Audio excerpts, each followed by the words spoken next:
جوزي طالبها مني من 15 يوم، ما كانش ينفع النهارده ما اعملهاش. هنسمي بالله، هنجيب حله نظيفه هنسخنها كويس وننزل فيها بالفراخ من غير اي حاجه. نحط عليها طماطم، بصل، ملح، فلفل، 7 بهارات، ورق لوري، حبهان، بس كده. وبغطي عليها وبسيبها على النار مع نفسها واديها تقليبه كده. الطريقه دي يا جماعه ما بتخليش للفراخ ريحه زفاره ولا بتخليها مزفره.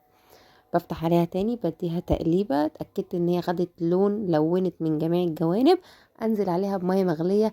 يستحسن المية مغلية يا جماعة، بلاش مية ساقعة عشان نتجنب اي زفار.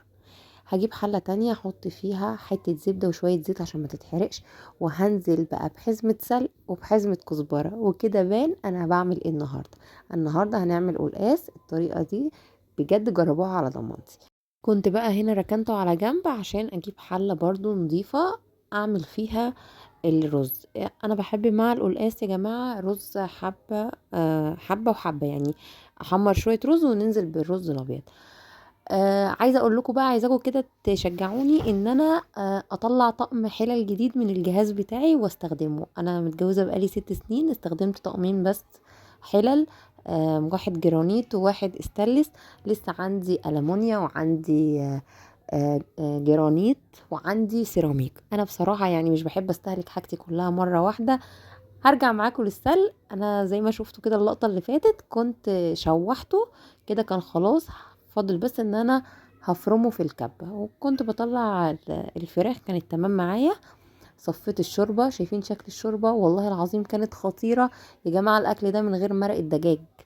انا يعني بقيت اقتصد فيها جدا، وبقيت اصلا انسى احطها في الاكل والاكل بيطلع زي الفل. يعني حافظي على نفسك وحافظي على اولادك. نزلت بالسلق. السلق ده انا كنت غسلاه بميه سخنه الاول وبعدين بميه ساقعه. انا مش من مدرسه ان انا انشف القلقاس، ما يعني مش بقتنع. خدت على طول الفراخ على الطاسه، كنت مسخنه الزيت. الرز فلفل معايا وبقى زي الفل. كنت خلاص بفنش الاكل. رجعت تاني بقى للاستاذ السلق. هنزل بمعلقه توم في معلقه سمنه، واول ما تتشوح معايا وريحتها تطلع، انا كنت حاطط لها كزبره وملح كأنك هتعملي ملوخيه. ده اول حاجه.